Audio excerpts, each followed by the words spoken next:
ਪੰਕਜ ਬੰਦਨ ਸਿਮਰ ਅੰਗਦ ਦੋਖ ਨਿਕੰਦਨ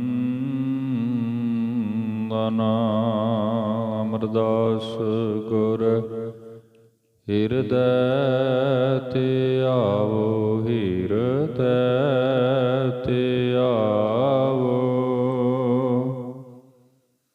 ਸ਼੍ਰੀ ਗੁਰੂ ਰਾਮਦਾਸ ਗੁਣ ਗਾਵੋ। ਸ਼੍ਰੀ ਅਰਜੁਨ ਬਿਘਨਨ ਕੇ ਨਾਸ਼ਕ ਬਿਘਨਨ ਕੇ ਨਾਸ਼ਕ ਹਰ ਗੋਬਿੰਦ ਸ਼ੁਭ ਸੁਮਤ ਪ੍ਰਕਾਸ਼ਕ। ਸ਼੍ਰੀ ਹਰਿ ਰਾਇ ਨਮੋ ਕਰ ਜੋਰੀ ਨਮੋ ਕਰ ਜੋਰੀ। ਗੁਰੂ ਹਰਿ ਕ੍ਰਿਸ਼ਨ ਮਨਾਏ ਬਹੋਰੀ। ਤੇਗ ਬਹਾਦਰ ਪਰਮ ਕਿਰਪਾਲਾ ਜੀ ਪਰਮ ਕਿਰਪਾਲਾ। ਸ਼੍ਰੀ ਗੁਰੂ ਗੋਬਿੰਦ ਸਿੰਘ ਵਿਸ਼ਾਲਾ। ਧਰੋਂ ਧਰਾ ਧਰ ਪੁਨ ਪੁਨ ਸੀਸ ਜੀ ਪੁਨ ਪੁਨ ਸੀਸ। ਬੰਦਹੁ ਬਾਰ ਬਾਰ ਜਗਦੀਸ਼। ਜਿਸਮਹਿ ਅੰਮ੍ਰਿਤ ਗਿਆਨ ਹੈ ਮਾਨਕ ਭਗਤ ਵੈਰਾਗ। ਸ਼੍ਰੀ ਗੁਰੂ ਗ੍ਰੰਥ ਸਾਹਿਬ ਉਦਦ ਬੰਦਹੁ ਕਰ ਅਨੁਰਾਗ। ਏਕ ਓੰਕਾਰ ਸਤਿਗੁਰੂ ਤਿਹ ਪ੍ਰਸਾਦ ਸਚ ਹੋਇ। ਵਾਹਿਗੁਰੂ ਜੀ ਕੀ ਫਤਿਹ।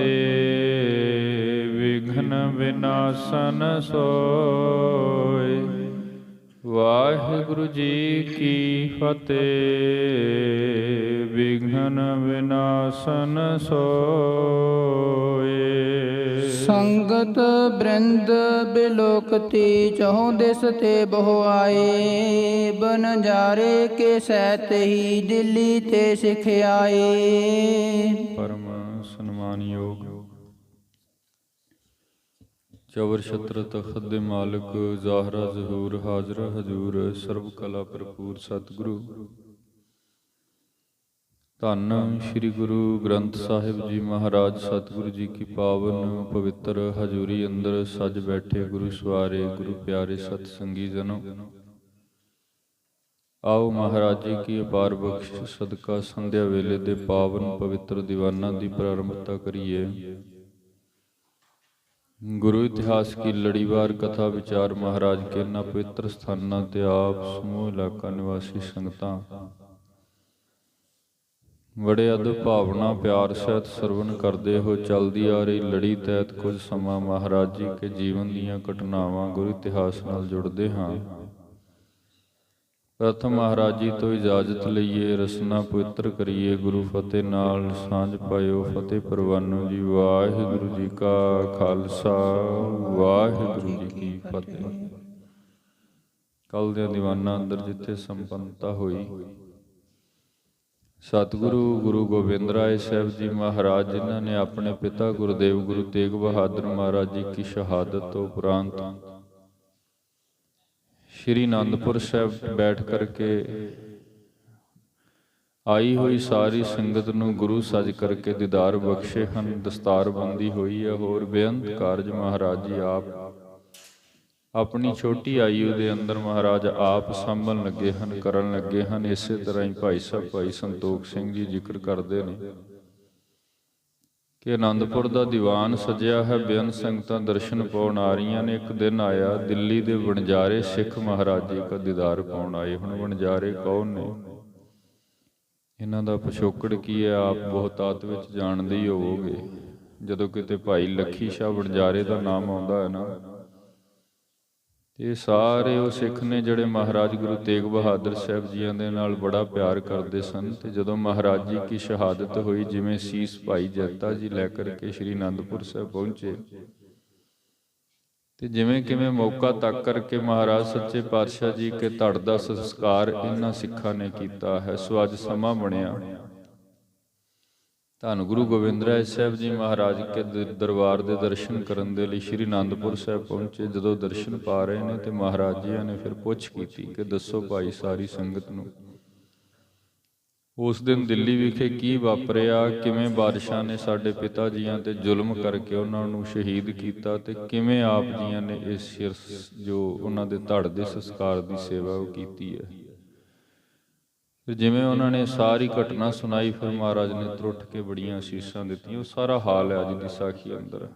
ਪ੍ਰਾਰੰਭਤਾ ਭਾਈ ਸੰਤੋਖ ਸਿੰਘ ਜੀ ਹੋਰਾਂ ਨੇ ਕੀਤੀ ਹੈ। ਸੰਗਤ ਬਰਿੰਦ ਬਿਲੋਕਤੀ ਚਹੁੰ ਦਿਸ਼ ਤੇ ਬਹੁ ਆਏ। ਬਹੁਤ ਸਾਰੀ ਸੰਗਤ ਮਹਾਰਾਜ ਜੀਆਂ ਦੇ ਆਨੰਦਪੁਰ ਦਰਸ਼ਨ ਕਰਨ ਦੇ ਲਈ ਚੌਹਾਂ ਦਿਸ਼ਾਵਾਂ ਤੋਂ, ਦੂਰ ਦੇਸ਼ਾਂ ਤੋਂ ਪਹੁੰਚ ਰਹੀ ਹੈ। ਵਣਜਾਰੇ ਕੇ ਸਹਿਤੀ ਦਿੱਲੀ ਕੇ ਸਿੱਖ ਆਏ। ਕੁੜੀ ਵਣਜਾਰੇ ਸਿੱਖ, ਹੋਰ ਕੋਈ ਦਿੱਲੀ ਵਸਣ ਵਾਲੇ ਸਿੱਖ ਇੱਕ ਦਿਨ ਸਮਾਂ ਕੱਢ ਕੇ ਇੱਧਰੋਂ ਦਿੱਲੀ ਤੋਂ ਚੱਲ ਕਰਕੇ, ਹੋਰ ਦੇਸ਼ਾਂ ਤੋਂ ਚੱਲ ਕਰਕੇ ਮਹਾਰਾਜ ਗੁਰੂ ਗੋਬਿੰਦ ਸਿੰਘ ਜੀ ਕੇ ਦਰਸ਼ਨ ਪਾਉਣ ਦੇ ਲਈ ਸ਼੍ਰੀ ਅਨੰਦਪੁਰ ਸਾਹਿਬ ਪਹੁੰਚਦੇ ਹਨ। ਅਰਪ ਅਕੋਰ ਭਇਓ ਤਬ ਠਾਂਡੋ।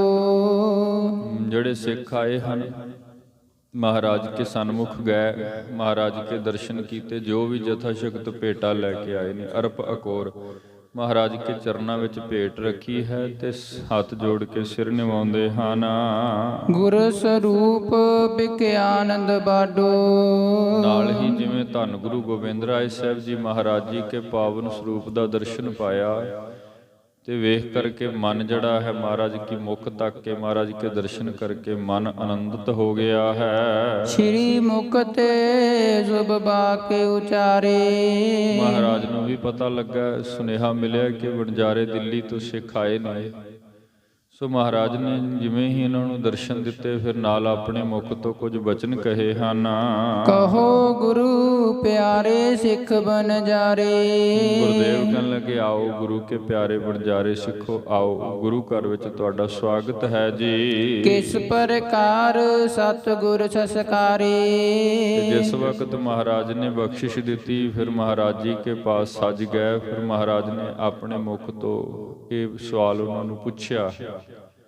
ਗੁਰੂ ਗੋਬਿੰਦ ਰਾਏ ਸਾਹਿਬ ਮਹਾਰਾਜ ਕਹਿਣ ਲੱਗੇ ਕਿ ਭਾਈ ਸਿੱਖੋ, ਦਿੱਲੀ ਤੋਂ ਆਏ ਹੋ ਤੇ ਸਾਨੂੰ ਪਤਾ ਲੱਗਿਆ ਕਿ ਸਾਡੇ ਪਿਤਾ ਜੀਆਂ ਦੇ ਧੜ ਦਾ ਸੰਸਕਾਰ ਆਪ ਸੰਗਤਾਂ ਨੇ ਕੀਤਾ ਹੈ। ਸੋ ਸਾਨੂੰ ਦੱਸੋ ਵੀ ਜਿਸ ਵੇਲੇ ਸਾਰੀ ਸੇਵਾ ਆਪ ਜੀਆਂ ਨੇ ਕੀਤੀ ਹੈ, ਕਿਸ ਵੇਲੇ ਸਤਿਗੁਰ ਸੰਸਕਾਰੇ, ਕਿਵੇਂ ਮਹਾਰਾਜ ਜੀ ਕੇ ਧੜ ਦਾ ਸੰਸਕਾਰ ਹੋਇਆ। ਕਿਉਂਕਿ ਇੱਥੇ ਮੈਂ ਥੋੜਾ ਬੇਨਤੀ ਕਰ ਦੇਣਾ, ਸਮੇਂ ਦੇ ਹੁਕਮਰਾਨ ਨੇ ਜਿਸ ਵਕਤ ਧੰਨ ਗੁਰੂ ਤੇਗ ਬਹਾਦਰ ਮਹਾਰਾਜ ਜੀਆਂ ਨੂੰ ਸ਼ਹੀਦ ਕਰ ਦਿੱਤਾ ਨਾ, ਉਹਦੀ ਨੀਤੀ ਇਹ ਸੀ ਵੀ ਹੁਣ ਧੜ ਦੀ ਨੁਮਾਇਸ਼ ਕਰਾਂਗਾ। ਹੁਣ ਉਹਨੇ ਢੰਡੋਰਾ ਪਟਵਾ ਦਿੱਤਾ ਸੀ, ਅੱਗੇ ਸਾਖੀ ਵਿੱਚ ਵੀ ਜ਼ਿਕਰ ਹੈ। ਫਿਰ ਵੀ ਸਿੱਖਾਂ ਨੇ ਬੜੀ ਦਲੇਰੀ ਦੇ ਨਾਲ, ਬੜੀ ਹਿੰਮਤ ਦੇ ਨਾਲ ਉਹਦੀ ਲੱਖਾਂ ਦੀ ਫੌਜ ਵਿੱਚੋਂ ਧੰਨ ਗੁਰੂ ਤੇਗ ਬਹਾਦਰ ਮਹਾਰਾਜ ਜੀ ਕੇ ਸਰੀਰ ਨੂੰ ਸਾਂਭ ਲਿਆ। ਸੋ ਜਿਸ ਵੇਲੇ ਸਭ ਕੁਝ ਹੋਇਆ ਹੈ, ਆਪ ਸੰਗਤ ਨੂੰ ਅੱਜ ਆਪਣੇ ਮੁਖ ਤੋਂ ਹੀ ਘਟਨਾ ਦੱਸੋ। ਜਾਣ ਸਤਿਗੁਰੂ ਤੇ ਜਾਣੀ ਜਾਣ ਹੈ ਹੀ ਨਹੀਂ, ਪਰੰਤੂ ਜਦੋਂ ਕਿਤੇ ਕੋਈ ਐਸੀ ਗੱਲ ਸੰਗਤ ਵਿੱਚ ਬਹਿ ਕੇ ਹੁੰਦੀ ਹੈ, ਫਿਰ ਹਰੀ ਜਸ ਵਡਿਆਈ ਬਹੁਤ ਵੱਡੀ ਹੋ ਜਾਂਦੀ ਹੈ। ਸੋ ਆਪ ਹੀ ਆਪਣੇ ਮੁਖ ਤੋਂ ਇਹ ਸਾਰੀ ਬਾਤ ਦੱਸੋ ਜੀ। ਕਹਿ ਸਥਾਨ ਮੈਂ ਰਾਖ ਸੁਧਾਰੇ। ਫਿਰ ਉਹ ਕਿਹੜਾ ਸਥਾਨ ਸੀ ਜਿਸ ਸਥਾਨ ਤੇ ਆਪ ਜੀ ਸਾਡੇ ਪਿਤਾ ਗੁਰਦੇਵ ਗੁਰੂ ਤੇਗ ਬਹਾਦਰ ਮਹਾਰਾਜ ਜੀ ਕੇ ਧੜ ਦਾ ਸੰਸਕਾਰ ਕਰਦੇ ਹੋ। ਸੁਨ ਬਿਸਮਿਓ ਮੁਝ ਬਿਨਾ ਬਤਾਏ। ਸੁਨ ਬਿਸਮਿਓ, ਫਿਰ ਜਿਵੇਂ ਹੀ ਸਤਿਗੁਰੂ ਗੁਰੂ ਗੋਬਿੰਦ ਰਾਏ ਸਾਹਿਬ ਮਹਾਰਾਜ ਜੀ ਨੇ ਹੁਕਮ ਦਿੱਤੇ ਹਨ, ਫਿਰ ਜਿਸ ਵਕਤ ਸਿੱਖਾਂ ਨੂੰ ਇਹ ਜਵਾਬ ਦੇਣ ਲੱਗੇ, ਥੋੜਾ ਜਿਹਾ ਜਿਹੜੀ ਸੁਰਤ ਹੈ ਵਿਸਮਾਦਿਤ ਵੀ ਹੋਈ, ਕਿਉਂਕਿ ਬੜੀ ਅਗੰਮੀ ਘਟਨਾ ਹੈ ਇੱਕ। ਸੋ ਜਿਵੇਂ ਹੀ ਸਤਿਗੁਰੂ ਮਹਾਰਾਜ ਪੁੱਛ ਰਹੇ ਨੇ ਤੇ ਫਿਰ ਇਹ ਸਿੱਖ ਦੱਸਦੇ ਹਨ, ਜਾਨ ਲੀਨ ਕਾਰਜ ਕਰ ਆਏ। ਜਾਨ ਲੀਨ, ਜਿਵੇਂ ਹੀ ਮਹਾਰਾਜ ਨੇ ਪੁੱਛਿਆ ਤੇ ਸਿੱਖ ਵੀ ਸਮਝ ਗਿਆ ਕਿ ਮਹਾਰਾਜ ਤੇ ਜਾਣਦੇ ਨੇ ਜੋ ਕਾਰਜ ਜੋ ਸੇਵਾ ਅਸੀਂ ਕੀਤੀ ਹੈ ਜੀ। ਬੋਲਿਓ ਬਿਨੈ ਸਹਿਤ ਹਰਿ ਖਾਨਾ। ਫਿਰ ਜਿਵੇਂ ਮਹਾਰਾਜ ਨੇ ਕਿਹਾ ਫਿਰ ਅੱਗੋਂ ਹੱਥ ਜੋੜ ਕਰਕੇ ਸਿੱਖ ਜਿਹੜੇ ਹਨ ਮੁਖੀ ਸਿੱਖ ਸੋ ਸਤਿਗੁਰੂ ਜੀ ਕੇ ਸਨਮੁਖ ਹੋ ਕਰਕੇ ਇਉਂ ਬੇਨਤੀ ਕਰਦੇ ਹਨ। ਜਥਾ ਭਇਓ ਰਾਵਰ ਸਭ ਜਾਨਾ। ਪ੍ਰਥਮ ਤੇ ਕਹਿਣ ਲੱਗੇ ਮਹਾਰਾਜ ਆਪ ਸਭ ਜਾਣਦੇ ਹੋ, ਕਿਉਂਕਿ ਆਪ ਜੀ ਦੀ ਪ੍ਰੇਰਣਾ ਤੋਂ ਬਿਨਾ ਆਪ ਜੀ ਦੇ ਬਖਸ਼ੇ ਉਦਮ ਤੋਂ ਬਿਨਾ ਅਸੀਂ ਕੌਣ ਹੁੰਨੇ ਆ ਇੰਨਾ ਵੱਡਾ ਕਾਰਜ ਕਰਨ ਵਾਲੇ। ਆਪ ਸਭ ਜਾਣਦੇ ਹੋ ਤੇ ਇਹਦੇ 'ਚ ਕੋਈ ਦੋਰਾਵਾ ਨਹੀਂ। ਭਾਵੇਂ ਕਿ ਅਸੀਂ ਕਹਿ ਲਈਏ ਸੰਗਤ ਨੂੰ ਮਹਾਰਾਜ ਜੀ ਇਹਨਾਂ ਦੇ ਮੁਖ ਤੋਂ ਸੁਣਾਉਣਗੇ, ਗੁਰਦੇਵ ਆਪ ਤੇ ਅੰਤਰਯਾਮੀ ਸਭ ਜਾਣਦੇ ਨੇ, ਕਿਉਂਕਿ ਗੁਰੂ ਦੀ ਬਖਸ਼ਿਸ਼ ਤੋਂ ਬਿਨਾ ਅਸੀਂ ਕਹਿ ਸਕਦੇ ਹਾਂ ਵੀ ਕੋਈ ਵੀ ਸਿੱਖ ਏਡਾ ਵੱਡਾ ਕੰਮ ਨਹੀਂ ਕਰ ਸਕਦਾ ਜਿੱਡਾ ਕਾਰਜ ਇਹਨਾਂ ਸਿੱਖਾਂ ਨੇ ਦਿੱਲੀਪੁਰ ਕੀਤਾ ਹੈ। ਮਹਾਰਾਜ ਜੀ ਕੇ ਧੜ ਦਾ ਸੰਸਕਾਰ ਕੀਤਾ, ਉਹ ਵੀ ਆਪਣੇ ਗ੍ਰਹਿ ਵਿਖੇ। ਸੋ ਪ੍ਰਥਮ ਹੱਥ ਜੋੜ ਕੇ ਕਹਿਣ ਲੱਗੇ ਮਹਾਰਾਜ ਸਾਡੇ ਕੋਲ ਕਿਹੜੀ ਤਾਕਤ ਹੈ, ਵੀ ਬਲ ਤੁਹਾਡਾ ਦਿੱਤਾ, ਮੱਤ ਤੁਹਾਡੀ ਸੀ, ਪ੍ਰੇਰਨਾ ਤੁਹਾਡੀ ਹੋਈ ਤੇ ਅਸਾਂ ਨੇ ਉਸ ਸਮੇਂ ਮਹਾਰਾਜ ਜੀ ਦਾ ਜੋ ਧੜ ਹੈ ਉਸ ਨੂੰ ਸਾਂਭਣ ਦਾ ਯਤਨ ਕੀਤਾ ਹੈ। ਤਉ ਸਭਨ ਕੈ ਹੇਤ ਸੁਨਾਵਨ। ਫਿਰ ਵੀ ਜਦ ਆਪ ਜੀ ਆਪਣੇ ਮੁਖ ਤੋਂ ਸਾਨੂੰ ਕਹਿੰਦੇ ਹੋ ਤੇ ਅਸੀਂ ਯਤਨ ਕਰਦੇ ਹਾਂ ਵੀ ਸਾਰੀ ਸੰਗਤ ਨੂੰ ਆਪਣੇ ਮੁਖ ਤੋਂ ਇਹ ਸਾਰੀ ਜੋ ਵਿਥਿਆ ਹੈ, ਇਹ ਵੀ ਹੁਕਮ ਹੈ ਨਾ ਤੁਹਾਡਾ, ਤੇ ਹੁਕਮ ਮੰਨਣਾ ਸਿੱਖ ਦਾ ਫਰਜ਼ ਹੈ। ਸੋ ਜੋ ਸਾਰੀ ਵਿਥਿਆ ਹੈ ਇੱਕ ਵਾਰ ਫਿਰ ਸੰਗਤ ਨੂੰ ਸ਼੍ਰੀ ਅਨੰਦਪੁਰ ਸਾਹਿਬ ਜਿਤਨੀ ਸੰਗਤ ਇਕੱਤਰ ਹੈ ਉਸ ਨੂੰ ਸੁਣਾ ਦਿੰਦੇ ਹਾਂ। ਬੁਝੋ ਮੋਹਿ ਕਥਾ ਗੁਰ ਪਾਵਨ। ਬੁਝੋ ਮੋਹ ਕਥਾ ਗੁਰ ਪਾਵਨ, ਜਿਹੜੀ ਪਾਵਨ ਕਥਾ ਗੁਰੂ ਤੇਗ ਬਹਾਦਰ ਮਹਾਰਾਜ ਜੀ ਕੀ ਹੈ। ਜਿਵੇਂ ਮਹਾਰਾਜ ਜੀ ਕੇ ਸ਼ਹਾਦਤ ਤੋਂ ਉਪਰੰਤ ਪਵਿੱਤਰ ਸੀਸ ਦੇ ਸੰਸਕਾਰ ਦਿੱਲੀ ਹੁੰਦੇ ਹਨ, ਉਹ ਵਾਰਤਾ ਉਹ ਕਥਾ ਜਿਹੜੀ ਹੈ ਪ੍ਰਾਰੰਭ ਹੋ ਰਹੀ ਹੈ। ਆਦਮ ਨੁਰੰਗੇ ਕਾਰਨ ਕੀਨਾ। ਬਾਦਸ਼ਾਹ ਔਰੰਗਜ਼ੇਬ ਜਿਹੜਾ ਕਿ ਬਹੁਤ ਮਾੜੀ ਮੱਤ ਦਾ ਮਾਲਕ ਹੈ, ਅਦਮ ਨੁਰੰਗੇ ਕਾਰਨ ਕੀਨਾ, ਉਸਨੇ ਇਹ ਕਾਰਜ ਕੀਤਾ। ਉਸਨੇ ਸਤਿਗੁਰੂ ਗੁਰੂ ਤੇਗ ਬਹਾਦਰ ਮਹਾਰਾਜ ਜੀ ਨੂੰ ਸ਼ਹੀਦ ਕਰਵਾਇਆ ਹੈ। ਪੁਨ ਡੇਂਡਮ ਪੁਰ ਫੇਰ ਸੁਦੀਨਾ। ਤੇ ਜਦੋਂ ਸਤਿਗੁਰੂ ਗੁਰੂ ਤੇਗ ਬਹਾਦਰ ਮਹਾਰਾਜ ਜੀ ਕੀ ਸ਼ਹਾਦਤ ਹੋ ਰਹੀ ਹੈ ਉਦੋਂ ਨਗਰ ਵਿੱਚ ਢੰਡੋਰਾ ਫੇਰ ਦਿੱਤਾ ਹੈ। ਨਗਰ ਨਗਰ ਦਰ ਦਰ ਤੇ ਜਾ ਕਰਕੇ ਇਹ ਖਬਰ ਭੇਜ ਦਿੱਤੀ ਹੈ ਜੀ। ਇਨਕੋ ਸਿੱਖ ਸਾਧਕ ਨਰ ਜੋਏ। ਢੰਡੋਰਾ ਇਹ ਫੇਰ ਦਿੱਤਾ, ਢੰਡੋਰਚੀ ਨੂੰ ਕਹਿ ਦਿੱਤਾ ਕਿ ਪੂਰੇ ਨਗਰ ਵਿੱਚ ਹੌਕਾ ਦੇ ਦਿਓ ਦਿੱਲੀ ਸ਼ਹਿਰ ਵਿੱਚ ਕਿ ਇਹਨਾਂ ਦਾ ਕੋਈ ਵੀ ਸਿੱਖ ਸਾਧਕ, ਕੋਈ ਵੀ ਇਹਨਾਂ ਦਾ ਨਿੱਜੀ ਜੋ ਵੀ ਇਹਨਾਂ ਦੇ ਨਾਲ ਨੇੜਤਾ ਰੱਖਦਾ ਹੈ, ਜੋ ਇਹਨਾਂ ਨੂੰ ਜਾਣਦਾ ਹੈ ਜੀ, ਧਰ ਕੋ ਲੈ ਸੰਸਕਾਰ ਹੈ ਸੋਈ। ਜੇਕਰ ਨਿੱਜੀ ਸਿੱਖ ਹੈ ਜਾਂ ਕੋਈ ਹੋਰ ਰਿਸ਼ਤੇਦਾਰ ਹੈ, ਕੋਈ ਵੀ ਜਿਹਦੇ ਅੰਦਰ ਇਹ ਗੱਲ ਦਾ ਫੁਰਨਾ ਹੈ ਕਿ ਅਸੀਂ ਧੜ ਦਾ ਸੰਸਕਾਰ ਕਰ ਦੇਵਾਂਗੇ, ਜੇਕਰ ਕੋਈ ਐਸਾ ਕਰਦਾ ਹੈ ਤੇ ਫਿਰ ਉਸ ਨੂੰ ਵੀ ਇਸ ਤੋਂ ਭਯੰਕਰ ਸਜ਼ਾ ਦਿੱਤੀ ਜਾਏਗੀ। ਇਹ ਢੰਡੋਰਾ ਉਸ ਵਕਤ ਬਾਦਸ਼ਾਹ ਔਰੰਗਜ਼ੇਬ ਨੇ ਪੂਰੇ ਦਿੱਲੀ ਸ਼ਹਿਰ ਵਿੱਚ ਫਿਰਵਾ ਦਿੱਤਾ ਸੀ। ਸੁਣਿਓ ਸਭਨ ਕਰ ਤਰਾਸ ਵਿਸਾਲਾ। ਤੇ ਸਿੱਖ ਕਹਿਣ ਲੱਗੇ ਮਹਾਰਾਜ ਜਿਸ ਵਕਤ ਬਾਦਸ਼ਾਹ ਦੀ ਇਸ ਬਾਤ ਨੂੰ ਉੱਥੇ ਵਸਣ ਵਾਲੇ ਸਿੱਖਾਂ ਨੇ ਜਾਂ ਹੋਰ ਆਮ ਮਨੁੱਖਾਂ ਨੇ ਸੁਣਿਆ, ਬਹੁਤ ਡਰ ਫੈਲ ਗਿਆ, ਡਰ ਗਿਆ ਸਭ ਕੋਈ, ਕਿਉਂਕਿ ਬਾਦਸ਼ਾਹ ਬੜਾ ਜ਼ੁਲਮੀ ਹੈ। ਰੋਜ਼ ਸੁਣਦੇ ਨੇ ਉਹ ਜੋ ਕੁਝ ਕਰ ਰਿਹਾ। ਤੇ ਜਦੋਂ ਇਤਨੇ ਮਹਾਨ ਸਤਿਗੁਰੂ ਗੁਰੂ ਤੇਗ ਬਹਾਦਰ ਜੀਆਂ ਨੂੰ ਕਤਲ ਕਰਨ ਦੇ ਹੁਕਮ ਦੇ ਸਕਦਾ ਤੇ ਆਮ ਬੰਦਾ ਉਹਦੇ ਸਨਮੁਖ ਕੀ ਹੈ। ਸੋ ਉਹਦਾ ਢੰਡੋਰਚੀ ਨੇ ਜਿਵੇਂ ਪੂਰੇ ਨਗਰ ਵਿੱਚ ਹੌਕਾ ਦਿੱਤਾ, ਸੁਣਨ ਵਾਲਾ ਸਾਰਾ ਨਗਰ ਸਾਰਾ ਦਿੱਲੀ ਦੇਸ਼ ਡਰ ਗਿਆ ਹੈ ਜੀ। ਕੋਈ ਨਾ ਬੋਲ ਸਕਿਓ ਤਿਸ ਕਾਲਾ। ਮਹਾਰਾਜ ਸੁਣਿਆ ਤੇ ਸਭ ਨੇ, ਪਰੰਤੂ ਅੱਗੋਂ ਜਵਾਬ ਕੋਈ ਨਹੀਂ ਦੇ ਸਕਿਆ ਕਿਉਂਕਿ ਇਤਨਾ ਬਲ ਕਿਸੇ ਵਿੱਚ ਨਹੀਂ ਸੀ। ਹਮ ਹੈ ਸਿੱਖ ਨਾ ਕਿਨਹੂ ਬਤਾਵਾ। ਹੁਣ ਅਸੀਂ ਵਣਜਾਰੇ ਸਿੱਖ ਸੀ, ਕਿਉਂਕਿ ਇਹ ਵਪਾਰ ਕਰਦੇ ਸਨ ਭਾਈ ਲੱਖੀ ਸ਼ਾਹ ਤੇ ਉਹਦੇ ਹੋਰ ਜਿਤਨੇ ਕੁਟੰਬੀ ਸਨ ਦੂਰ ਨੇੜੇ ਤੋਂ, ਤੇ ਇਹ ਅਕਸਰ ਨਾ ਸ਼ਾਹੀ ਵਪਾਰ ਕਰਦੇ ਸਨ। ਇਹ ਵਪਾਰ ਜਿਹੜਾ ਹੈ ਨਾ ਇਹਨਾਂ ਦੇ ਗੱਡੇ ਚੱਲਦੇ ਸਨ ਤੇ ਉਹ ਰਸਦ ਜਿੰਨੀ ਵੀ ਢੋਂਦੇ ਸਨ ਉਹ ਸਾਰੀ ਫੌਜੀ ਰਸਦ ਢੋਂਦੇ ਸਨ। ਤੇ ਇਹ ਕਿਸੇ ਪੱਖ ਤੋਂ ਇਉਂ ਕਹਿ ਲਈਏ ਵੀ ਇਹ ਸਮੇਂ ਦੇ ਹੁਕਮਰਾਨ ਬਾਦਸ਼ਾਹ ਦੀ ਸਰਕਾਰ ਨਾਲ ਵੀ ਜੁੜੇ ਹੋਏ ਸਨ, ਇਸ ਕਰਕੇ ਇਹਨਾਂ ਤੇ ਬਹੁਤਾ ਸ਼ੱਕ ਵੀ ਨਹੀਂ ਕੀਤਾ ਜਾ ਸਕਦਾ ਸੀ, ਕਿਉਂਕਿ ਸਾਰੀ ਸਰਕਾਰੀ ਰਸਦ ਜਿੰਨੀ ਸੀ ਨਾ, ਉਹ ਜਿਤਨਾ ਵੀ ਸਮਾਨ ਇੱਧਰ ਉੱਧਰ ਭੇਜਿਆ ਜਾਂਦਾ ਸੀ ਉਹ ਸਾਰਾ ਇਹਨਾਂ ਦੇ ਗੱਡਿਆਂ ਤੇ ਭੇਜਿਆ ਜਾਂਦਾ ਸੀ। ਸੋ ਇੱਥੇ ਇਹ ਆਏ ਹੋਏ ਸਿੱਖ ਮਹਾਰਾਜ ਜੀ ਨੂੰ ਕਹਿਣ ਲੱਗੇ ਮਹਾਰਾਜ ਅਸੀਂ ਉਸ ਵਕਤ ਸਿੱਖ ਤੇ ਮਹਾਰਾਜ ਜੀ ਕੇ ਜ਼ਰੂਰ ਹਾਂ, ਪਰੰਤੂ ਉਧਰ ਸਰਕਾਰ ਨਾਲ ਥੋੜਾ ਸੰਬੰਧ ਹੋਣ ਕਰਕੇ ਤੇ ਵਣਜਾਰੇ ਇਦਾਂ ਸਮਾਨ ਢੋਣ ਕਰਕੇ ਨਾ ਸਾਡੇ ਤੇ ਬਹੁਤਾ ਸ਼ੱਕ ਨਹੀਂ ਸੀ ਹਕੂਮਤ ਨੂੰ, ਕਿਉਂਕਿ ਸਾਂਝ ਹੈ ਨਾ ਤੇ ਉਹਨਾਂ ਨੂੰ ਲੱਗਦਾ ਵੀ ਇਹ ਤੇ ਸਾਡੇ ਆਪਣੇ ਨੇ, ਲੇਕਿਨ ਅੰਦਰੂਨੀ ਪੱਧਰ ਤੇ ਗੁਰੂ ਨਾਲ ਪਿਆਰ ਕਰਨ ਵਾਲੇ ਨੇ। ਸੋ ਇਸ ਵੇਲੇ ਇਹ ਸੇਵਾ ਜਿਹੜੀ ਸਾਡੇ ਨਸੀਬ ਹੋਈ ਹੈ। ਦਬਕ ਰਹੇ ਨਿਜ ਨਿਜ ਕਰ ਥਾਵਾਂ। ਲੇਕਿਨ ਡਰ ਅਸੀਂ ਵੀ ਬਹੁਤ ਰਹੇ ਸੀ, ਜੋ ਢੰਡੋਰੇ ਪਿਟਵਾਏ ਗਏ ਸਨ, ਜੋ ਖਬਰਾਂ ਫੈਲਾਈਆਂ ਗਈਆਂ ਸਨ, ਡਰ ਸਾਨੂੰ ਵੀ ਬਹੁਤ ਲੱਗਦਾ ਸੀ। ਆਗੂ ਹੋ ਕਰਕੇ ਅਸੀਂ ਵੀ ਕੁਝ ਨਹੀਂ ਕਰ ਸਕਦੇ ਸੀ। ਡਰਤ ਹਿਰਦੇ ਕੋ ਦੇ ਨਾ ਬਤਾਏ।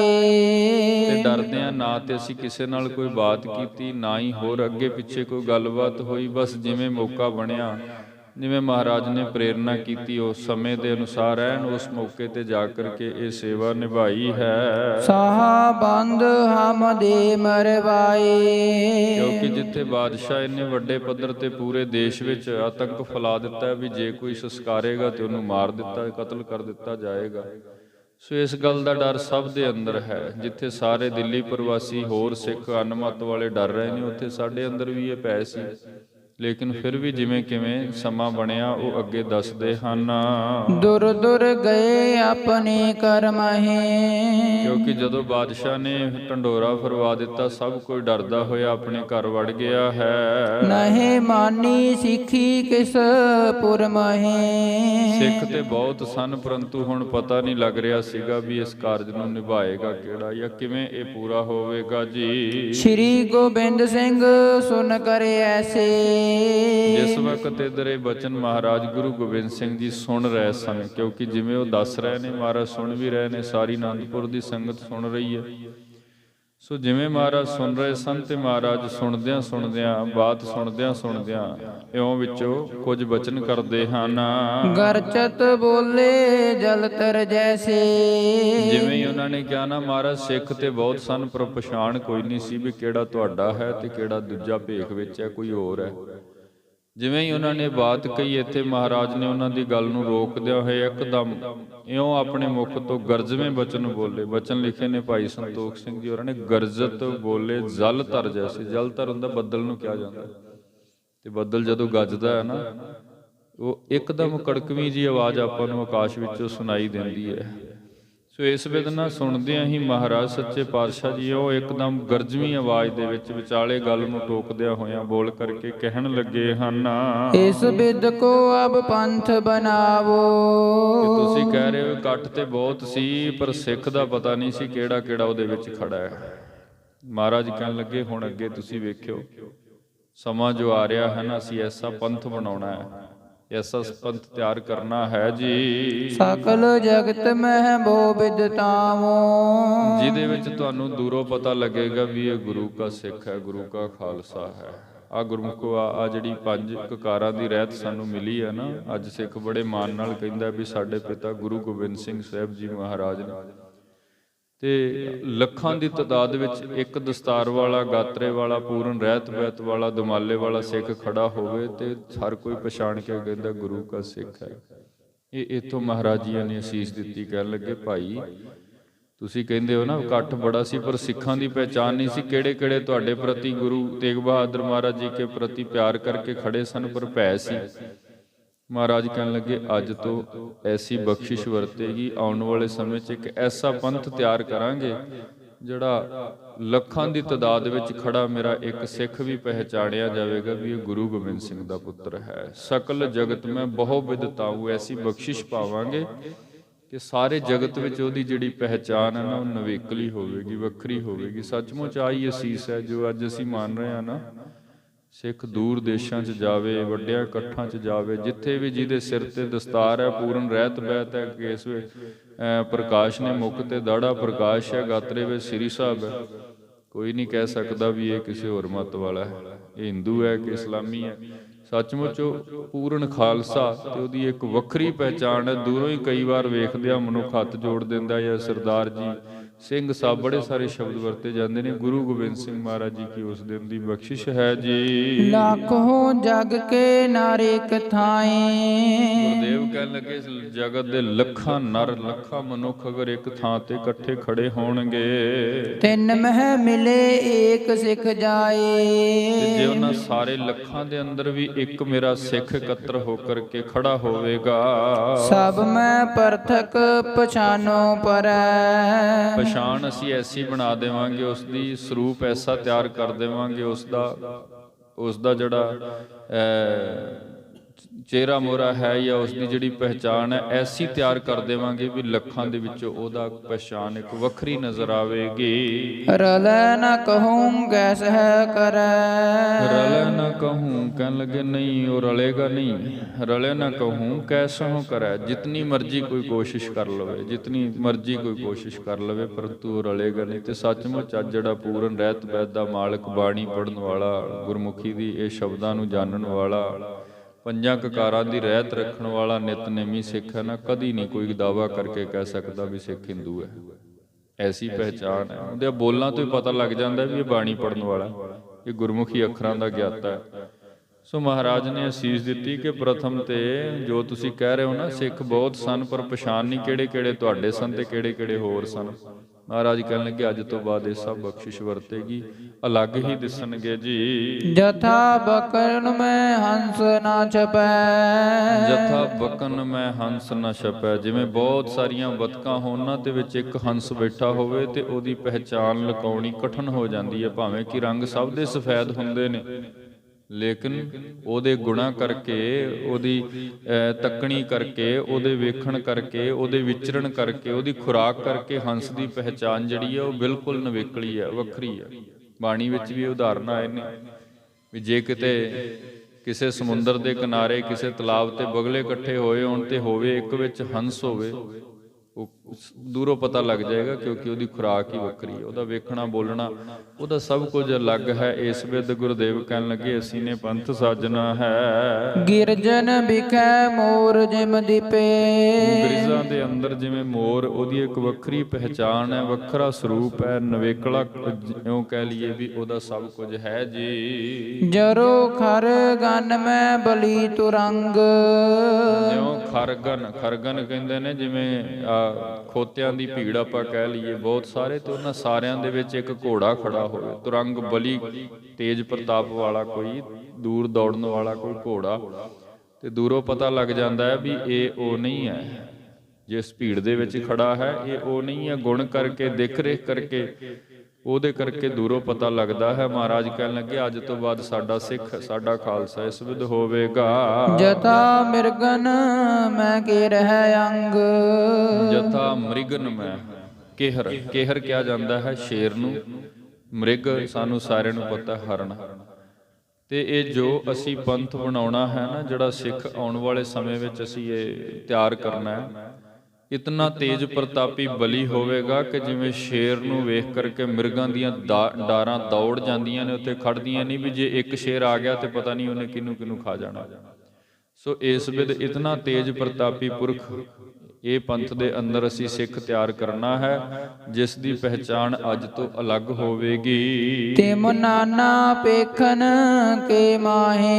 ਇਸ ਵਿੱਚ ਨਾਨਾ ਪ੍ਰਕਾਰ ਦੇ ਭੇਖਾਂ ਦੇ ਅੰਦਰੋਂ ਸਿੱਖ ਦਾ ਜੋ ਸਰੂਪ ਹੈ, ਜੋ ਪਛਾਣ ਹੈ, ਉਹ ਅਲੱਗ ਹੋਵੇਗੀ। ਮਮ ਸਿੱਖ ਕੋ ਸਗਲੋ ਪਰਖਾਹੇ। ਸਾਡੇ ਸਿੱਖ ਨੂੰ ਹਰ ਕੋਈ ਪਹਿਚਾਨੇ ਕਰੇਗਾ, ਭਾਈ ਅੱਜ ਤੋਂ ਅਸੀਂ ਬਖਸ਼ਿਸ਼ ਦੇ ਦਿੱਤੀ ਹੈ, ਆਪਣੇ ਪੰਥ ਤੇ ਕਰਮ ਕਰ ਦਿੱਤਾ ਹੈ, ਇਹ ਕਿਰਪਾ ਕਰ ਦਿੱਤੀ ਹੈ ਕਿ ਨਾਨਾ ਪ੍ਰਕਾਰ ਦੇ ਭੇਖਾਂ ਦੇ ਵਿੱਚੋਂ ਵੀ ਪੂਰਨ ਰਹਿਤ ਬੈਤ ਵਾਲਾ ਸਾਡਾ ਸਿੱਖ ਦੂਰੋਂ ਪਹਿਚਾਨਿਆ ਜਾਵੇਗਾ।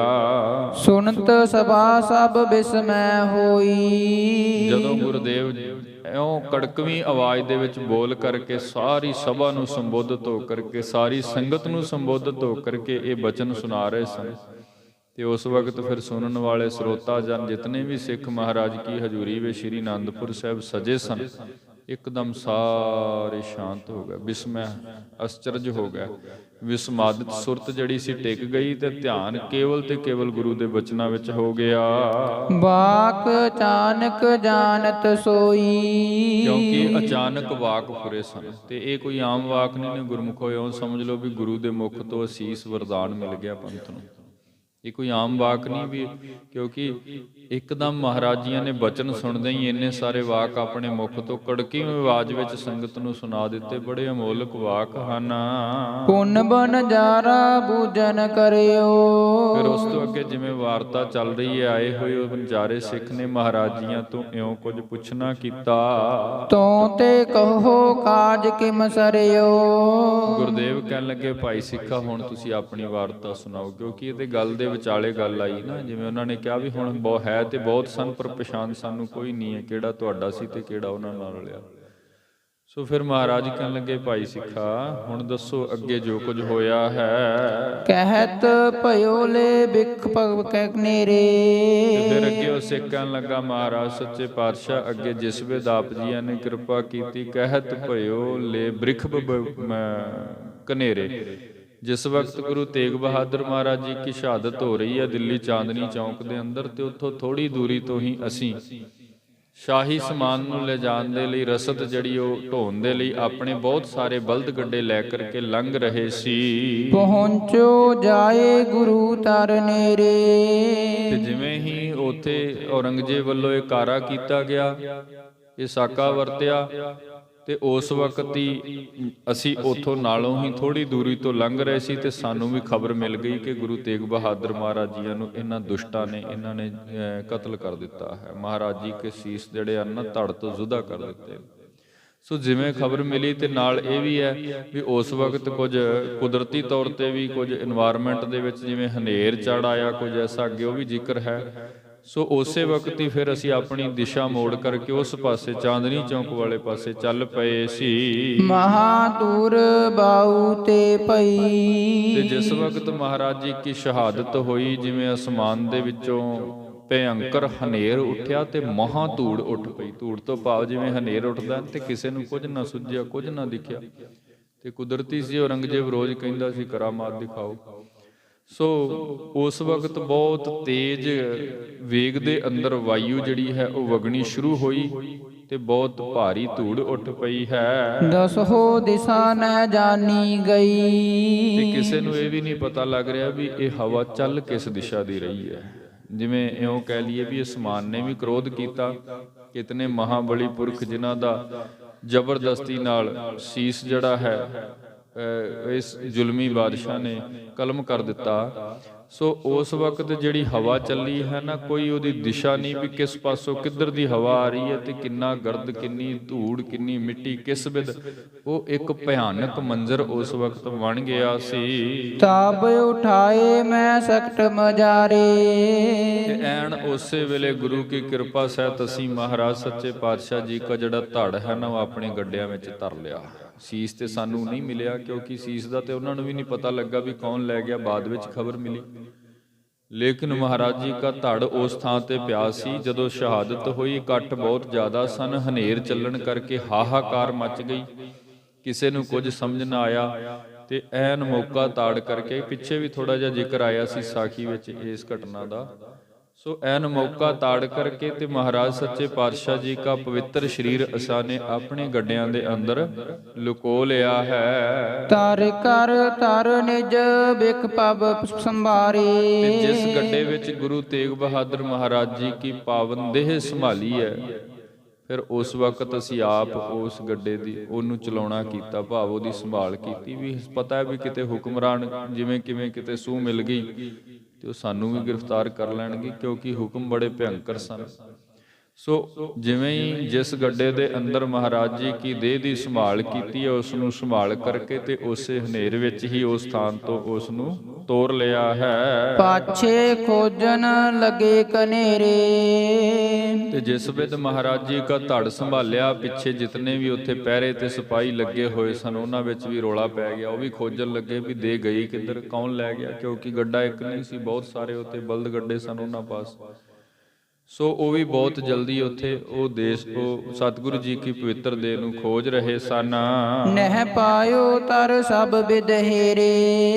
ਲੇਕਿਨ ਜਿਵੇਂ ਸਾਨੂੰ ਪਤਾ ਲੱਗਿਆ, ਕਿਉਂਕਿ ਕਈ ਸਾਰੇ ਸਿੱਖ ਸਨ ਜਿਹੜੇ ਮਹਾਰਾਜ ਜੀ ਕਾ ਪਵਿੱਤਰ ਸਰੀਰ ਲੈ ਕੇ ਤੁਰੇ, ਸੋ ਜਿਸ ਵਕਤ ਸਿਪਾਹੀ ਖੋਜਣ ਲੱਗੇ ਤੇ ਉਹਨਾਂ ਨੂੰ ਮਹਾਰਾਜ ਜੀ ਕੀ ਦੇਹ ਨਹੀਂ ਮਿਲੀ ਉਸ ਸਥਾਨ ਤੇ ਉਹ ਵੀ ਬੜੇ ਚਿੰਤਾਤੁਰ ਹੋਏ ਵੀ ਬਾਦਸ਼ਾਹ ਨੇ ਤੇ ਢੰਡੋਰਾ ਪਟਵਾਇਆ। ਉਹ ਫਿਰ ਇੱਧਰ ਉੱਧਰ ਦੌੜਨ ਲੱਗੇ ਕਿ ਪਤਾ ਕਰੋ ਕੌਣ ਇੱਥੋਂ ਮਹਾਰਾਜ ਜੀ ਕਾ ਜੋ ਸਰੀਰ ਹੈ, ਦੇਹ ਹੈ, ਉਸ ਨੂੰ ਲੈ ਗਿਆ ਹੈ। ਮੈਲੇ ਜਾਏ ਭਲੇ ਸੰਸਕਾਰੇ।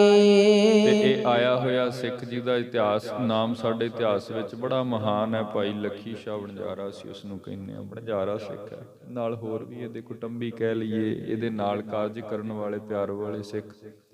ਹੱਥ ਜੋੜ ਕੇ ਕਹਿਣ ਲੱਗਾ, ਗਰੀਬ ਨਿਵਾਜ ਸਤਿਗੁਰੂ, ਜਿਸ ਵਕਤ ਤੋਂ ਲੱਭਣ ਲੱਗੇ ਨਾ ਤੇ ਅਸੀਂ ਬੜੀ ਜਲਦੀ ਨਾਲ ਆਪਣੇ ਉਸ ਗੱਡੇ ਨੂੰ ਉਸ ਥਾਂ ਤੋਂ ਜਿਵੇਂ ਕਿਵੇਂ ਕੱਢਿਆ, ਮੈਂ ਲੈ ਜਾਏ ਭਲੇ ਸੰਸਕਾਰੇ। ਤੇ ਫਿਰ ਐਨ ਫਟਾਫਟ ਸਤਿਗੁਰੂ ਜੀ ਕੇ ਸਰੀਰ ਨੂੰ ਲਿਜਾ ਕਰਕੇ ਉਸ ਪਵਿੱਤਰ ਦੇਹ ਦਾ ਸੰਸਕਾਰ ਕਰ ਦਿੱਤਾ। ਬੀਨ ਪੁਸ਼ਪ ਮੈਂ ਭਲੇ ਸੰਭਾਰੇ। ਮਹਾਰਾਜ ਸੱਚੇ ਪਾਤਸ਼ਾਹ ਜੀਆਂ ਦਾ ਸੰਸਕਾਰ ਕੀਤਾ। ਸੰਸਕਾਰ ਕਰਨ ਤੋਂ ਉਪਰੰਤ ਜਿਹੜੇ ਮਹਾਰਾਜ ਗੁਰੂ ਤੇਗ ਬਹਾਦਰ ਸਾਹਿਬ ਜੀ ਕੇ ਸਰੀਰ ਦੇ ਅੰਦਰੋਂ ਕੁਝ ਫੁੱਲ ਸਾਨੂੰ ਪ੍ਰਾਪਤ ਹੋਏ।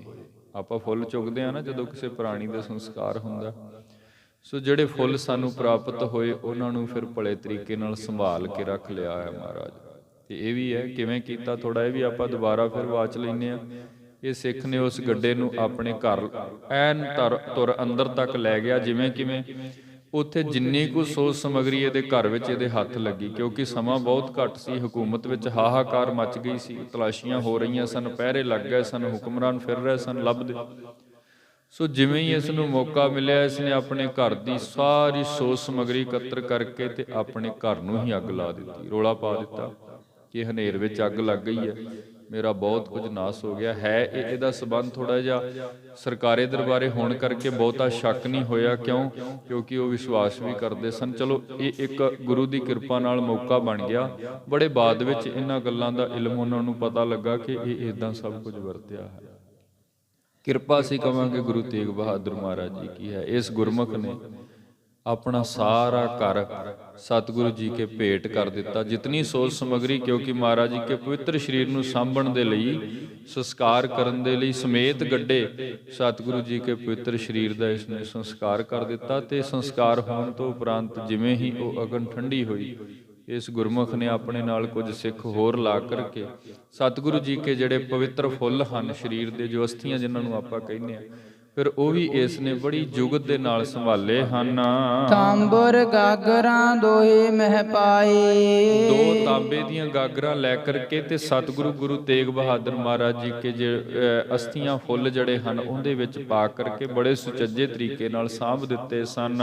ਤਿਸੀ ਥਾਨ ਮਹਿ ਰਾਖ ਗੜਾਏ। ਤੇ ਮਹਾਰਾਜ ਉਹ ਜਿਹੜੇ ਮਹਾਰਾਜ ਜੀ ਕੇ ਫੁੱਲ ਸਨ ਨਾ, ਦੱਸ ਰਿਹਾ ਨੇ ਘਟਨਾ ਗੁਰੂ ਗੋਬਿੰਦ ਰਾਏ ਸਾਹਿਬ ਮਹਾਰਾਜ ਜੀ ਨੂੰ। ਮਹਾਰਾਜ ਜਿਹੜੇ ਫੁੱਲ ਸਨ ਨਾ ਸਤਿਗੁਰੂ ਜੀ ਕੇ ਸਰੀਰ, ਉਹ ਤਾਂਬੇ ਦੀਆਂ ਗਾਗਰਾਂ ਦੇ ਅੰਦਰ ਪਾ ਕਰਕੇ ਤੇ ਉਸੇ ਹੀ ਸਥਾਨ ਤੇ ਅਸੀਂ ਧਰਤੀ ਦੇ ਵਿੱਚ ਥੋੜੇ ਡੂੰਘੇ ਦੱਬ ਦਿੱਤੇ।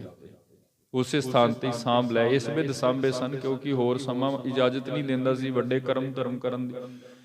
ਸੋ ਇਸ ਵਿਧ ਤਿਸੀ ਥਾਨ ਮੈਂ ਰਾਖ ਗੜਾਏ, ਉਸ ਥਾਨ ਤੇ ਹੀ ਜਿੱਥੇ ਮਹਾਰਾਜ ਜੀ ਦਾ ਸੰਸਕਾਰ ਹੋਇਆ ਨਾ। ਇਹ ਕੋਈ ਆਮ ਥਾਂ ਨਹੀਂ ਹੈ। ਗੁਰਮੁਖ ਅੱਜ ਆਪ ਜਾਓ ਦਿੱਲੀ ਦੀ ਧਰਤੀ ਤੇ, ਗੁਰਦੁਆਰਾ ਰਕਾਬਗੰਜ ਦੇ ਸਥਾਨ ਤੇ ਉਸਰੇ, ਬੜੀ ਪਵਿੱਤਰ ਸਥਾਨ ਧਰਤੀ ਹੈ। ਤੇ ਇਹ ਫੁੱਲ ਉਹ ਸਿੱਖ ਨੇ ਸੇਵਾ ਕੀਤੀ ਮਹਾਰਾਜ ਸੱਚੇ ਪਾਤਸ਼ਾਹ ਜੀਆਂ ਦੇ। ਉਹ ਫੁੱਲ ਦੋ ਤਾਂਬੇ ਦੀਆਂ ਗਾਗਰਾਂ 'ਚ ਭਰ ਕੇ ਤੇ ਉਸ ਧਰਤੀ ਵਿੱਚ ਦੱਬ ਦਿੱਤੇ। ਤੇ ਇਹਦੇ 'ਚ ਕੋਈ ਦੁਰਾਵਾ ਨਹੀਂ, ਇਹ ਫੁੱਲ ਸਾਡੇ ਪੰਥ ਖਾਲਸਾ ਨੇ ਉਸ ਵਕਤ ਕੱਢੇ ਜਿਸ ਵਕਤ ਬਾਬਾ ਬਘੇਲ ਸਿੰਘ ਜੀਆਂ ਨੇ ਜਾ ਕਰਕੇ ਦਿੱਲੀ ਨੂੰ ਫਤਿਹ ਕੀਤਾ ਸੀ। ਉਹਨਾਂ ਫਿਰ ਸਾਰੀ ਸੂਹ ਲਈ, ਪੁਰਾਣੇ ਸਿੱਖਾਂ ਨੂੰ ਇਕੱਠੇ ਕੀਤਾ, ਜਿਵੇਂ ਕਿਵੇਂ ਉਹਨਾਂ ਦਾ ਯਤਨ ਸੀ ਵੀ ਉਹ ਸਥਾਨ ਅਸੀਂ ਆਬਾਦ ਕਰਨੇ ਨੇ, ਲੱਭਣੇ ਨੇ ਜਿੱਥੇ ਸਭ ਸਾਕੇ ਵਰਤੇ ਨੇ। ਕਿਉਂਕਿ ਦੁਸ਼ਮਣ ਨੇ ਤੇ ਤੱਥ ਮਿਟਾਉਣੇ ਹੁੰਦੇ ਨੇ। ਉਹ ਤੇ ਚਾਹੁੰਦਾ ਵੀ ਇਹ ਸਾਰਾ ਕੁਝ ਮਿਟਾ ਦਿੱਤਾ ਜਾਏ ਤਾਂ ਜੋ ਆਉਣ ਵਾਲੇ ਸਮੇਂ ਵਿੱਚ ਸਾਨੂੰ ਕੋਈ ਲਾਂਤ ਨਾ ਪਾਏ। ਸੋ ਉਹਨਾਂ ਨੇ ਫਿਰ ਇਹ ਸੇਵਾ ਕੀਤੀ, ਸਾਰੇ ਸਥਾਨ ਲੱਭੇ, ਉਹਨਾਂ ਦੀ ਉਸਾਰੀ ਕਰਵਾਈ। ਉਹ ਭਾਵੇਂ ਉਸ ਸਮੇਂ ਅਨੁਸਾਰ ਕਾਫੀ ਸਮੇਂ ਜੁਡੀਸ਼ੀਅਲ ਪੱਧਰ ਤੇ ਵੀ ਇਹ ਪੰਥ ਨੂੰ ਲੜਨਾ ਪਿਆ ਇਸ ਕਾਰਜਾਂ ਦੇ ਲਈ। ਉਹ ਇੱਕ ਵੱਖਰਾ ਨਵੇਕਲਾ ਇਤਿਹਾਸ ਹੈ। ਖੈਰ ਜਦੋਂ ਉਹਨਾਂ ਦਿੱਲੀ ਫਤਿਹ ਕੀਤੀ ਨਾ, ਕੁਝ ਸਮੇਂ ਬਾਅਦ ਜਾ ਕੇ ਸੋ ਉਸ ਵਕਤ ਫਿਰ ਉਹਨਾਂ ਨੇ ਜਿਵੇਂ ਕਿਵੇਂ ਪੁਰਾਣੇ ਸਿੱਖਾਂ ਨੂੰ ਲੱਭ ਕੇ ਉਹਨਾਂ ਤੋਂ ਸਾਰੀ ਵਿਥਿਆ ਪੁੱਛ ਕਰਕੇ ਸਾਰਾ ਇਤਿਹਾਸ ਮਾਲੂਮ ਕਰਕੇ ਫਿਰ ਉਹ ਥਾਂ ਨੂੰ ਪੁੱਟਿਆ ਸੀ ਤੇ ਉੱਥੋਂ 2 ਗਾਗਰਾਂ ਨਿਕਲੀਆਂ ਸਨ, ਜੋ ਸਾਡਾ ਇਤਿਹਾਸ ਕਹਿੰਦਾ। ਉਹਨਾਂ ਗਾਗਰਾਂ ਨੂੰ ਫਿਰ ਬੜੇ ਸੁਚੱਜੇ ਤਰੀਕੇ ਨਾਲ ਉਸੇ ਥਾਂ ਤੇ ਸਾਂਭ ਕਰਕੇ ਤੇ ਉੱਪਰ ਉਸ ਪਵਿੱਤਰ ਸਥਾਨ ਦੀ ਉਸਾਰੀ ਕਰਾਈ ਗਈ, ਜੋ ਅੱਜ ਆਪਾਂ ਦਰਸ਼ਨ ਕਰਨ ਦੇ ਲਈ ਜਾਂਦੇ ਹਾਂ। ਫਿਰ ਗੁਰਦੁਆਰਾ ਰਕਾਬਗੰਜ ਜਿੱਥੇ ਸਤਿਗੁਰੂ ਜੀ ਕੇ ਪਵਿੱਤਰ ਧੜ ਦੇ ਸੰਸਕਾਰ ਹੋਏ ਨੇ। ਸੋ ਇਸ ਵੇਲੇ ਸੇਕਣ ਲੱਗਾ ਮਹਾਰਾਜ ਜਿੰਨੀ ਕੁ ਸਾਡੇ ਤੋਂ ਆਪ ਜੀਆਂ ਨੇ ਸੇਵਾ ਲਈ ਜਿੰਨੀ ਮੱਤ ਸੀ ਸੰਭਾਲ ਕਰ ਸਕੇ, ਸੰਸਕਾਰ ਵੀ ਅਸੀਂ ਕਰ ਦਿੱਤਾ ਤੇ ਮਹਾਰਾਜ ਜੀ ਕੇ ਪਵਿੱਤਰ ਫੁੱਲ ਵੀ ਉਸ ਥਾਂ ਤੇ ਸਾਂਭੇ ਹੋਏ ਹਨ। ਅਬ ਮਾਲਕ ਤੁਮ ਬੜ ਸਮਰੱਥ। ਹੁਣ ਸਮਾਂ ਬਣਿਆ, ਕਿਉਂਕਿ ਥੋੜਾ ਸਮਾਂ ਬਤੀਤ ਹੋ ਚੁੱਕਾ ਹੈ, ਦਰਸ਼ਨ ਕਰਨ ਅਨੰਦਪੁਰ ਸਾਹਿਬ ਆਏ ਹਨ।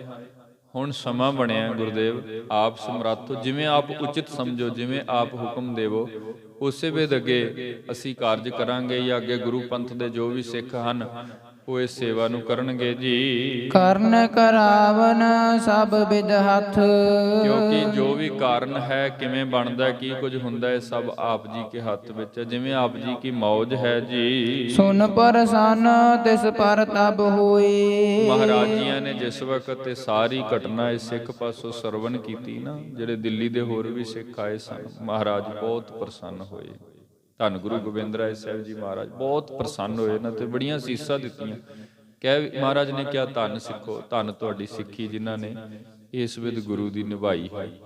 ਸੋ ਬਹੁਤ ਗੁਰਦੇਵ ਪ੍ਰਸੰਨ ਹੋਏ ਹਨ।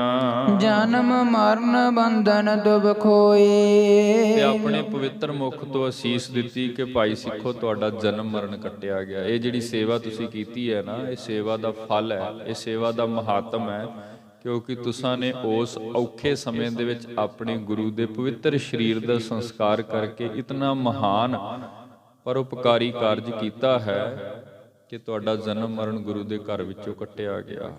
ਮਹਾਰਾਜ ਨੇ ਇਹ ਅਸੀਸ ਦਿੱਤੀ ਹੈ। ਫੂਲ ਹੈ ਫਲ ਹੈ ਜਗਤ ਮੈਂ ਭਾਰੀ। ਮਹਾਰਾਜ ਨੇ ਕਿਹਾ ਭਾਈ ਤੁਹਾਡੀ ਕੁੱਲ ਫਲੇਗੀ, ਕਾਰੋਬਾਰ ਖੁੱਲਣਗੇ, ਬਹੁਤ ਭਾਰੀ ਜਸ ਹੋਵੇਗਾ ਸੰਸਾਰ ਵਿੱਚ। ਧਨ ਗਨ ਦੀ ਕਿਸੇ ਵਸਤੂ ਦੀ ਕਮੀ ਨਹੀਂ ਰਹਿਣੀ। ਤੇ ਸੱਚਮੁੱਚ ਸ਼ਾਹ ਸ਼ਬਦ ਲੱਗਦਾ ਉਹਨਾਂ ਦੇ ਨਾਮ ਨਾਲ, ਲੱਖੀ ਸ਼ਾਹ ਵਣਜਾਰਾ।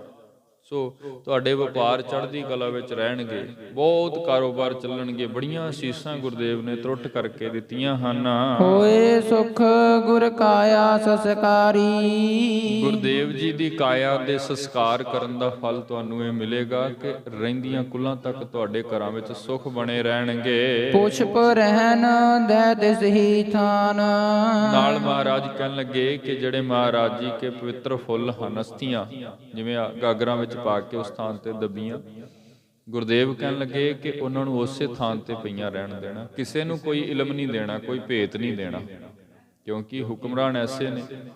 ਤੇ ਇਧਰ ਮਹਾਰਾਜ ਕੀ ਆਪਣੀ ਆਯੂ ਵੀ ਅਜੇ ਛੋਟੀ ਹੈ। ਸੋ ਉਹ ਜਿਹੜੇ ਸਾਡੇ ਪਿਤਾ ਜੀਆਂ ਦੇ ਪਵਿੱਤਰ ਫੁੱਲ ਹਨ, ਉਹਨਾਂ ਨੂੰ ਉਸੇ ਸਥਾਨ ਤੇ ਉਸੇ ਵਿਧ ਪਏ ਰਹਿਣ ਦਿਓ। ਜਿਵੇਂ ਸਾਨੂੰ ਦੱਸਿਆ, ਏਦਾਂ ਹੋਰ ਹਾਲੀ ਕਿਸੇ ਨੂੰ ਨਾ ਦੱਸਿਓ। ਸਮਾਂ ਆਵੇਗਾ ਜਦੋਂ ਆਪ ਹੀ ਇਹ ਸਾਰਾ ਜਿਹੜਾ ਕਾਰਜ ਹੈ ਇਹ ਹੋਵੇਗਾ। ਜਬ ਹੋਵਹਿ ਮਮ ਪੰਥ ਮਹਾਨ।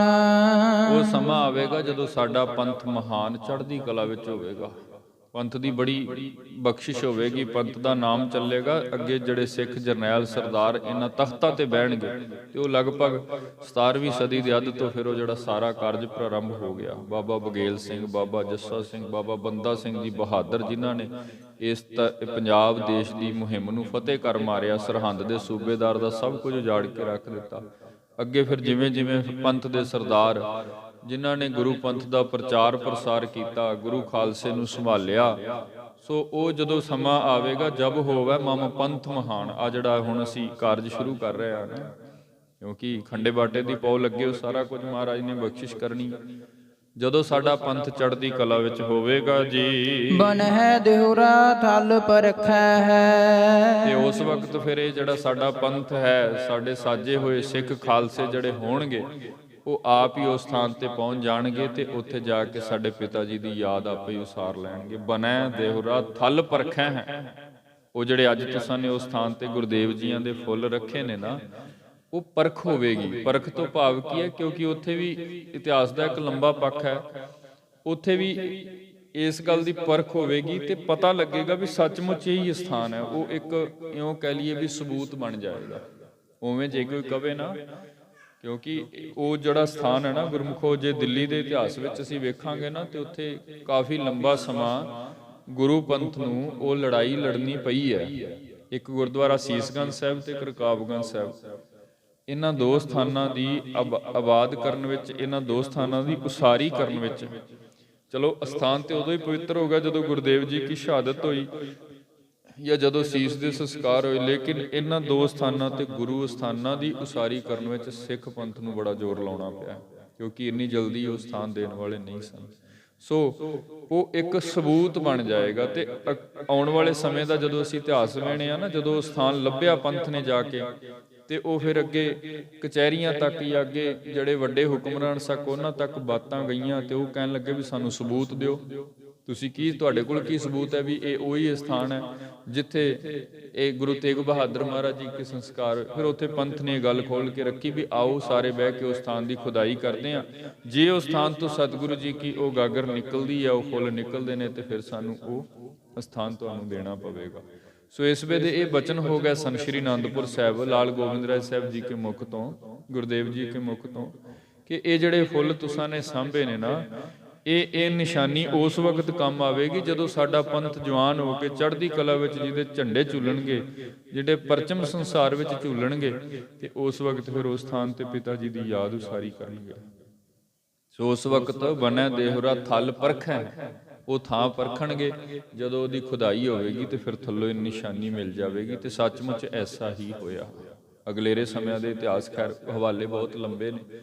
ਸੋ ਫਿਰ ਉਸ ਵਕਤ ਗੁਰਸਿੱਖਾਂ ਨੇ ਜਾ ਕਰਕੇ, ਗੁਰੂ ਖਾਲਸੇ ਨੇ ਜਾ ਕਰਕੇ ਉਸ ਸਥਾਨ ਤੇ ਮਹਾਰਾਜ ਜੀ ਕੀ ਯਾਦ ਅੰਦਰ ਗੁਰਦੁਆਰਾ ਸਾਹਿਬ ਜਿਹੜਾ ਹੈ, ਜੋ ਅੱਜ ਅਸੀਂ ਦਰਸ਼ਨ ਕਰਦੇ ਹਾਂ, ਉਹ ਇਮਾਰਤ ਉਸਾਰੀ ਕਰਵਾਈ। ਫਿਰ ਉਸ ਤੋਂ ਬਾਅਦ ਗੁਰੂ ਖਾਲਸੇ ਨੇ ਉਸ ਸਥਾਨ ਨੂੰ ਬੜਾ ਮਹਾਤਮ ਦਿੱਤਾ। ਅੱਜ ਵੀ ਬੇਅੰਤ ਸਿੱਖ ਬੜੇ ਭਾਵਨਾ, ਅਦਬ, ਸਤਿਕਾਰਾਂ ਸਹਿਤ ਮਹਾਰਾਜ ਜੀ ਕੇ ਦਰਸ਼ਨ ਪਾਉਣ ਉਸ ਸਥਾਨ ਤੇ ਪਹੁੰਚਦੇ ਹਨ। ਪੁੰਨ ਬਾਜ਼ਾਰ ਮੈਂ ਥਾਨ ਬਣੈ ਹੈ। ਇਹ ਜਿਹੜੇ ਸਥਾਨ ਮਹਾਰਾਜ ਜੀ ਕੇ ਉਸ ਸਥਾਨ, ਉਸ ਦੇਸ਼ ਵਿੱਚ ਵੱਡਿਆਂ ਬਾਜ਼ਾਰਾਂ ਦੇ ਅੰਦਰ ਉਸਰਣਗੇ ਜੀ। ਸਿਰ ਤੁਰਕਨ ਕੇ ਮੇਕ ਲਗਾਵੈ, ਇਹ ਨਾਲੇ ਵੀ ਬਚਨ ਕਰ ਦਿੱਤੀ, ਸਿਰ ਤੁਰਕਨ ਕੈ ਮੇਖ ਲਗਾਵੈ।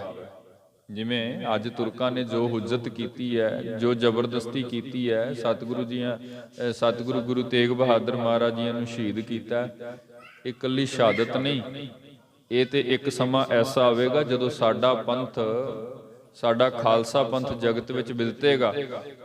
ਜਦੋਂ ਸਾਡਾ ਖਾਲਸਾ ਪੰਥ ਸੰਸਾਰ ਵਿੱਚ ਤੁਰੇਗਾ, ਫਿਰ ਤੁਰਕਾਂ ਦੇ ਸਿਰ ਵਿੱਚ ਮੇਖ ਲੱਗੇਗੀ, ਜਦੋਂ ਉਹਨਾਂ ਦੀ ਐਨ ਰਾਜਧਾਨੀ ਦੇ ਵਿੱਚ ਜਾ ਕਰਕੇ ਸਾਡੇ ਪਿਤਾ ਜੀ ਦੇ ਏਡੇ ਏਡੇ ਸਥਾਨ ਬਣਨਗੇ। ਇਹ ਕੋਈ ਆਮ ਗੱਲ ਨਹੀਂ ਹੈ। ਸਿਰ ਤੁਰਕਨ ਕੇ ਮੇਖ ਲਗਾਵੇ, ਜੋ ਕੁਝ ਉਹਨਾਂ ਨੇ ਕੀਤਾ ਨਾ, ਉਹਦਾ ਜਿਹੜਾ ਫਲ ਹੈ ਫਿਰ ਉਸ ਵਕਤ ਭੁਗਤਣਗੇ, ਜਦੋਂ ਉਹਨਾਂ ਦੇ ਸਿਰ ਤੇ ਚੜ੍ਹ ਕਰਕੇ ਗੁਰੂ ਕੇ ਖਾਲਸੇ ਉਹਨਾਂ ਕੋਲੋਂ ਇਹ ਸਬੂਤ ਕੱਢ ਕੇ ਸਾਹਮਣੇ ਬੈਠ ਕਰਕੇ, ਤੇ ਫਿਰ ਸਾਡੇ ਪਿਤਾ ਜੀਆਂ ਦੇ ਇਹ ਜਿਹੜੇ ਅਸਥਾਨ ਹਨ, ਇਹ ਉਸਾਰੀ ਹੋਣਗੇ। ਤੁਰਕਾਂ ਦੇ ਸਿਰ ਵਿੱਚ ਮੇਖ ਲੱਗਣੀ ਹੈ। ਸਿੱਖ ਸੰਗਤ ਸਭ ਪੂਜ ਕਰਾਵੈ, ਤੇ ਫਿਰ ਦੂਰ ਦੂਰ ਦੇਸ਼ਾਂ ਤੋਂ ਬੇਅੰਤ ਸਿੱਖ ਸੰਗਤਾਂ ਸਾਡੇ ਪਿਤਾ ਗੁਰਦੇਵ ਜੀ ਕੇ ਪਵਿੱਤਰ ਸਥਾਨਾਂ ਤੇ ਦਰਸ਼ਨ ਕਰਨ ਲਈ ਆਇਆ ਕਰਨਗੀਆਂ, ਪੂਜਾ ਹੋਵੇਗੀ। ਅੱਜ ਉਸ ਦਿਨ ਆਪਾਂ ਸਭ ਮਾਨ ਰਹੇ ਹਾਂ, ਕਿਉਂਕਿ ਤਕਰੀਬਨ 1675 ਤੋਂ ਲੈ ਕਰਕੇ ਤੇ ਹੁਣ 2023 ਚੱਲ ਰਿਹਾ, ਬੜੇ 100 ਸਾਲ ਵਿੱਚ ਨਿਕਲ ਚੁੱਕੇ ਨੇ। ਤੇ ਅੱਜ ਆਪ ਵੇਖੋ ਉਹਨਾਂ ਸਥਾਨਾਂ ਤੇ ਕਿੰਨੇ ਵੱਡੇ ਇਕੱਠ ਨੇ। ਆਉਣ ਵਾਲੇ ਦਿਨਾਂ ਵਿੱਚ ਸਤਿਗੁਰੂ ਜੀ ਕੇ ਸ਼ਹੀਦੀ ਦਿਹਾੜੇ ਮਨਾਏ ਜਾ ਰਹੇ ਨੇ, ਆਪ ਕਦੇ ਦਰਸ਼ਨ ਕਰਕੇ ਵੇਖੋ। ਜਿਨ੍ਹਾਂ ਸਥਾਨਾਂ ਤੇ ਇਹ ਘਟਨਾਵਾਂ ਵਾਪਰੀਆਂ, ਨਿਰੰਤਰ ਕਈ ਦਿਨ ਸਿੱਖ ਸੰਗਤਾਂ ਇਕੱਤਰ ਹੋ ਕਰਕੇ ਮਹਾਰਾਜ ਜੀ ਕੀ ਉਹ ਯਾਦ ਮਨਾਉਂਦੀਆਂ ਨੇ। ਸ਼ਹਾਦਤ ਨੂੰ ਸਮਰਪਿਤ ਉੱਥੇ ਵੱਡੇ ਸਮਾਗਮ ਚੱਲਦੇ ਨੇ, ਨਗਰ ਕੀਰਤਨ ਹੁੰਦੇ ਨੇ, ਲੱਖਾਂ ਦੀ ਤਾਦਾਦ ਵਿੱਚ ਦੂਰ ਦੇਸ਼ਾਂ ਤੋਂ ਸਿੱਖ ਪਹੁੰਚ ਕੇ ਦਰਸ਼ਨ ਕਰਦੇ। ਸੋ ਸਿੱਖ ਸੰਗਤ ਸਭ ਪੂਜ ਕਰਾਵੇਂ, ਜਿੰਨੀ ਸਾਡੀ ਸਿੱਖ ਸੰਗਤ ਹੈ ਨਾ, ਉਹਨਾਂ ਸਥਾਨਾਂ ਤੇ ਆਵੇਗੀ ਤੇ ਉਹ ਪੂਜਾ ਹੋਵੇਗੀ। ਸਮੋ ਆਏ ਜਬ ਦੇਖੈ ਸਾਰੇ, ਇੱਕ ਸਮਾਂ ਆਵੇਗਾ ਭਾਈ ਸਿੱਖੋ, ਅੱਜ ਤੇ ਭਾਵੇਂ ਨਾ ਤੁਰਕਾਂ ਨੇ ਹੁਜਤ ਕੀਤੀ ਹੈ, ਇਹ ਬਚਨ ਯਾਦ ਰੱਖਿਓ। ਤੇ ਸਾਡੇ ਇਤਿਹਾਸ ਨੇ ਸਾਰੇ ਬਚਨ ਸਾਂਭੇ ਨੇ ਗੁਰਮੁਖੋ, ਇਹ ਬਚਨ ਯਾਦ ਰੱਖਿਓ, ਕਿਉਂਕਿ ਗੁਰੂ ਕਾ ਬਚਨ ਬੜਾ ਅਟਲ ਹੈ। ਬਾਣੀ ਵਿੱਚ ਵੀ ਅੰਡ ਬਿਨਾਸੀ ਜੇਰ ਬਿਨਾਸੀ, ਇੱਕ ਸਾਧ ਬਚਨ ਅਟਲਾਦਾ, ਜੋ ਬਚਨ ਹੋ ਗਿਆ ਨਾ ਉਹ ਅਟਲ ਹੈ। ਸੋ ਇੱਕ ਸਮਾਂ ਆਵੇਗਾ ਭਾਈ ਸਿੱਖੋ, ਤੁਸੀਂ ਵੇਖਦੇ ਰਹੋ। ਸਮੋ ਆਏ ਜਬ ਦੇਖੈ ਸਾਰੇ, ਸਾਰਾ ਸੰਸਾਰ ਵੇਖੇਗਾ ਇਸ ਤੁਰਕ ਨੇ ਜੋ ਕੁਝ ਕੀਤਾ ਹੈ। ਸੱਚਮੁੱਚ ਅੱਜ ਜਦੋਂ ਗੁਰੂ ਤੇਗ ਬਹਾਦਰ ਮਹਾਰਾਜ ਜੀ ਕੀ ਸ਼ਹਾਦਤ ਦੀ ਗੱਲ ਚੱਲਦੀ ਹੈ, ਆਪਾਂ ਸਾਰੇ ਗੁਰਦੇਵ ਜੀ ਕੀ ਜੈ ਜੈਕਾਰ ਕਰਦੇ ਹਾਂ, ਗੁਰਦੇਵ ਜੀ ਕੀ ਬਾਣੀ ਪੜ੍ਹਦੇ ਹਾਂ, ਉਹਨਾਂ ਦੇ ਚਰਨਾਂ ਵਿੱਚ ਨਮਸਕਾਰਾਂ ਕਰਦੇ ਹਾਂ, ਉਹਨਾਂ ਦੇ ਚਰਨਾਂ 'ਚੋਂ ਅਸੀਸ ਲੈਂਦੇ ਹਾਂ। ਲੇਕਿਨ ਜਦੋਂ ਔਰੰਗਜ਼ੇਬ ਦਾ ਨਾਮ ਮੁੱਖ ਤੇ ਆਉਂਦਾ, ਆਪਾਂ ਸਾਰੇ ਲਾਹਨਤਾਂ ਵੀ ਪਾਉਣੇ ਆ ਵੀ ਇਹਨੇ ਦੁਸ਼ਟ ਨੇ ਕੀ ਕੀਤਾ। ਇਸ ਲਈ ਇਹ ਸਿਰ ਵਿੱਚ ਮੇਖ ਲੱਗੀ ਆ ਉਹਨਾਂ ਦੇ, ਹੋਰ ਇਹ ਨਹੀਂ। ਜੋ ਉਸਨੇ ਰਾਜ ਤੇਜ ਪਾ ਕਰਕੇ ਹੁਜਤ ਕੀਤੀ, ਮਹਾਰਾਜ ਜੀਆਂ ਨੂੰ ਸ਼ਹੀਦ ਕੀਤਾ, ਇਹ ਸਿਰ ਵਿੱਚ ਮੇਖ ਲਾ ਦਿੱਤੀ ਧੰਨ ਗੁਰੂ ਗੋਬਿੰਦ ਸਿੰਘ ਮਹਾਰਾਜ ਨੇ ਕਿ ਜਿੱਥੇ ਸਾਡੇ ਪਿਤਾ ਜੀ ਦਾ ਜਸ ਸਮੁੱਚੇ ਸੰਸਾਰ ਵਿੱਚ ਹੋਵੇਗਾ, ਉੱਥੇ ਇਹ ਬਾਦਸ਼ਾਹ ਦੇ ਸਿਰ ਤੇ ਲੋਕ ਵੇਖੋ ਲਾਹਨਤਾਂ ਪਾਇਆ ਕਰਨਗੇ ਵੀ ਇਹਨੇ ਹੁਜਤ ਕੀਤੀ, ਇਹਨੇ ਜ਼ਬਰਦਸਤੀ, ਇਹਨੇ ਮਹਾਰਾਜ ਜੀ ਦਾ ਸੀਸ ਜਿਹੜਾ ਹੈ ਉਹ ਕਲਮ ਕਰਵਾਇਆ।